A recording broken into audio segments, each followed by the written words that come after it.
Today's reading is out of the second book of Mark, number 23 to 28.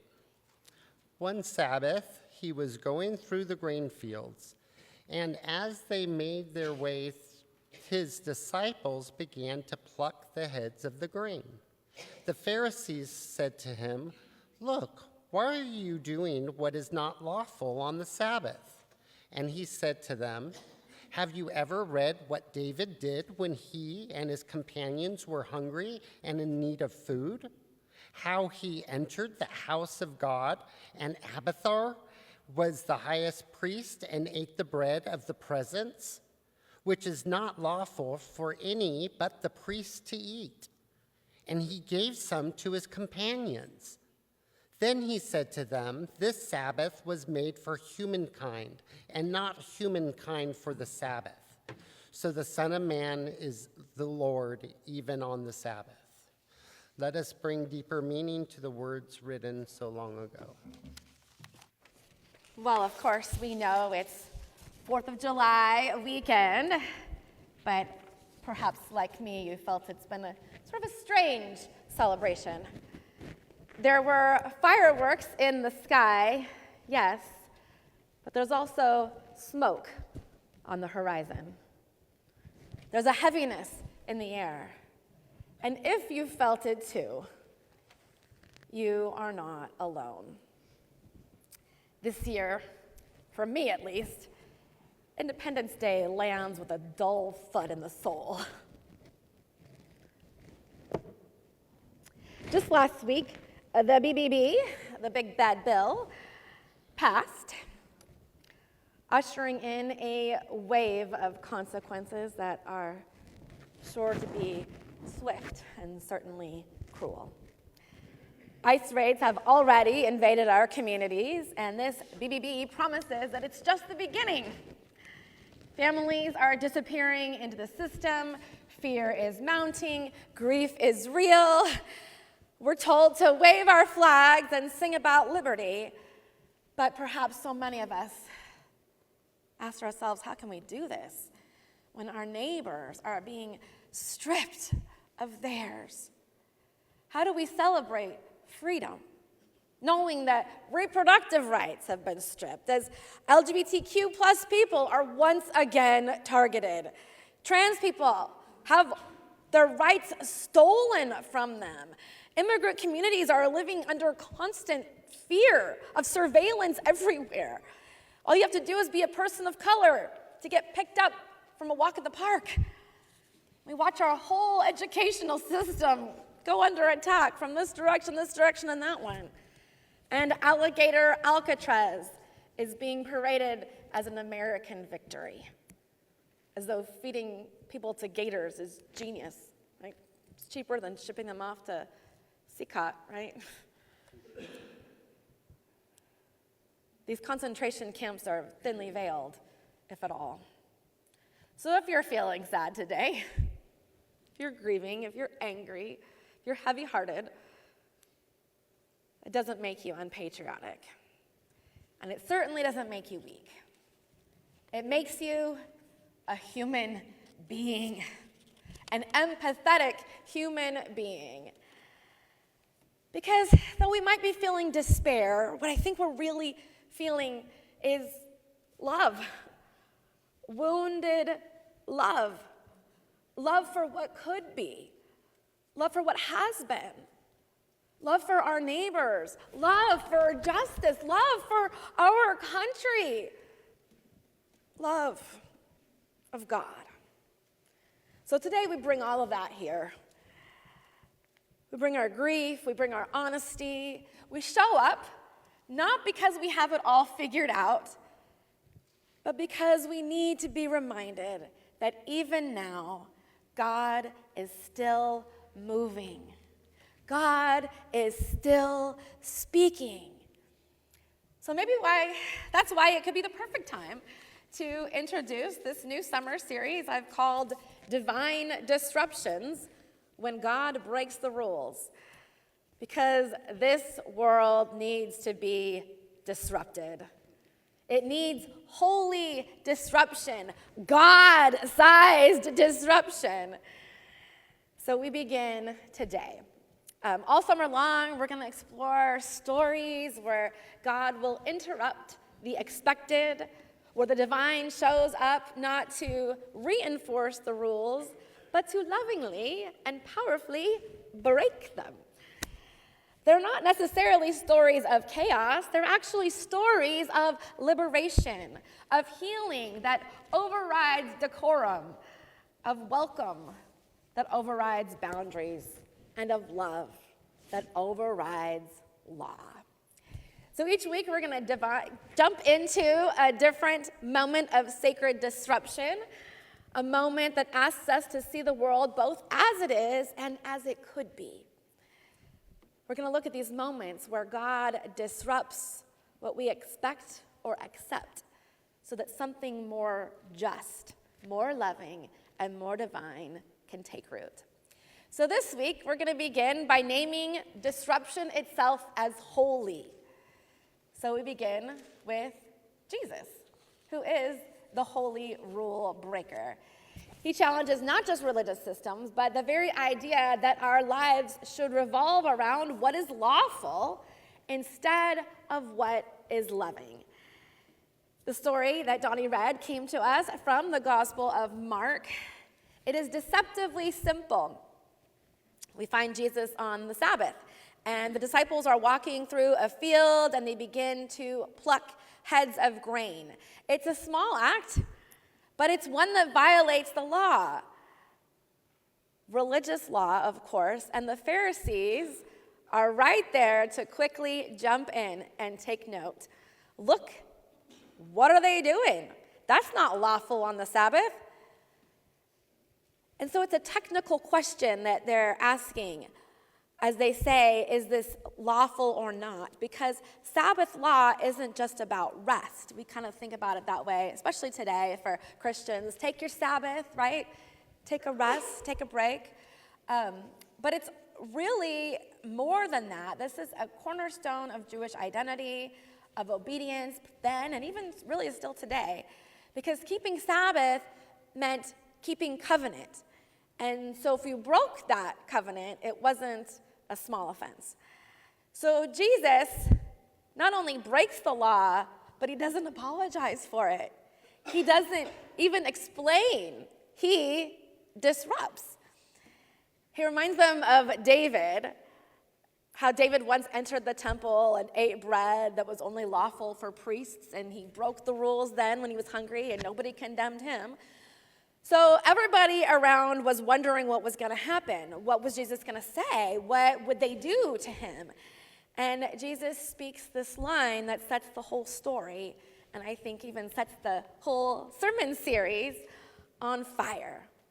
The Sabbath wasn't made for humankind, and not humankind for the Sabbath. And this line that's always a little bit murky for us, but it shows up in Mark all the time, the Son of Man. So the Son of Man is Lord even on the Sabbath, even of the Sabbath. So as we think about that, what Jesus is saying is not to throw away the Sabbath, but what he's doing is reclaiming its purpose. The rules were meant to serve the people. That's what he says. Not to bind them or silence them or starve them. It's like such a basic thing. When rules fail to serve love, they are no longer sacred. They're just walls. They're walls that need to be broken down. But what do you do when somebody breaks the rules? I mean, we love rules. You heard my daughter there. She told me yesterday I tried to get her to break a rule, and she was like, Mama, I can't break a rule. I'm like, oh. We love rules. We live by rules. I mean, rules are important. They're good. They keep us safe, right? Laws, order, borders, categories, expectations. We have a deep cultural and religious temptation to believe that following the rules is the same as being faithful, as being a good person. That law equals righteousness. Ask the Pharisees, they'll tell you. But rules like the Sabbath were meant to serve humanity, not the other way around. And sometimes rules do the opposite. Sometimes rules protect privilege instead of people. Sometimes rules defend power instead of those impoverished. Sometimes rules create safety for some and criminalize others. You don't have to look far to see it, especially today. We've already named so much of it. There's laws that criminalize homelessness and leave billionaires untouched. This immigration system that is punishing desperate families who are living the American dream, or trying to, and contributing to that dream for other people. Healthcare rules that are about to deny care to those who need it most: the sick, the elderly, and children. Policies and pulpits that exclude LGBTQ plus folks under the guise of biblical morality, that God created man and woman and God doesn't make mistakes. Laws that legalize discrimination. Now, certainly in the church with a big C, but maybe even the churches with the little c's, have occasionally mistaken gatekeeping for godliness. But Jesus makes it plain. When the rules get in the way of compassion, God breaks them. And so that brings us to the 4th of July. This weekend, we focus on freedom. We celebrate liberty and revolution. Our nation was, in its origins, a disruption. It was a rebellion against monarchy and empire. But if we're honest, the American version hasn't always lived up to its name. It has been partial, time and time again. It has been selective. And it has often used its very name to justify harm. As we've seen freedom be twisted into the freedom to hoard wealth while others starve. The freedom for companies to be treated like people. The freedom to carry guns into schools and churches. The freedom to discriminate under the guise of religious liberty. The freedom to deny climate science, even as the earth cries out in drought and fear. And now, the freedom to terrorize communities, to abduct people without warning or reason under the lie of keeping us safe. Freedom, as Jesus models, is not the ability to do whatever we want. It's the courage to do what is right, even when it breaks the rules. Divine disruption is what happens when love says, "This isn't working anymore. Let's try something holier." It's God declaring the rules are made for you, not to bind you, but to bless you. And if they don't do that, flip the tables. So, of course, we have to ask ourselves, what needs disrupting today? What doesn't? Perhaps a system that we're caught in, one that has made us be complicit to harm, even when we want to do good. Maybe it's a belief that faith means obedience, when in fact it might mean resistance. It's not just a series of ancient stories, this Bible of ours. It is a summons. Jesus broke the law to feed the hungry. So what law might you be called to break? Not necessarily advocating you go out there and get in jail, folks. Civil disobedience is a calculated thing. But Jesus welcomed the outcast. He healed on holy days. He spoke truth to power. So where are you being called to disrupt? We know our society needs to be shaken up. But let's also go personal for a moment. Maybe it's a rule that you learned growing up, a voice in your head that says you have to earn love, or be good enough, or stay quiet to be accepted. How many rules were placed upon us that we now continue to keep for ourselves for no reason at all, despite the reality that they don't serve us anymore? Well, not all disruption is divine, but divine disruption leads us to make pathways for more love, for greater justice and greater freedom. And so perhaps the most radical, disruptive moment of all is the one that we're about to experience when we gather at table, remembering the night that Jesus gathered with his friends, that night of betrayal. He disrupted everything they thought they knew, everything they thought they could finally be comfortable with. When the Jews expected a king who would conquer with force, he offered them a meal. Bread and some water with a couple drops of wine. It wasn't the good stuff. They expected a Messiah who would uphold the law. And then he gave them a new one. Love one another. That's it. He blessed the bread not as a weapon, not even as a reward, but as a reminder that in the breaking, we are made whole. The very table is a holy disruption. It invites those the world excludes. It heals what systems have wounded. It nourishes what institutions have forgotten. And it reminds us that rules don't save us. Love does. So as we begin this summer together and walk through this season in our communities, in our nation, in this world,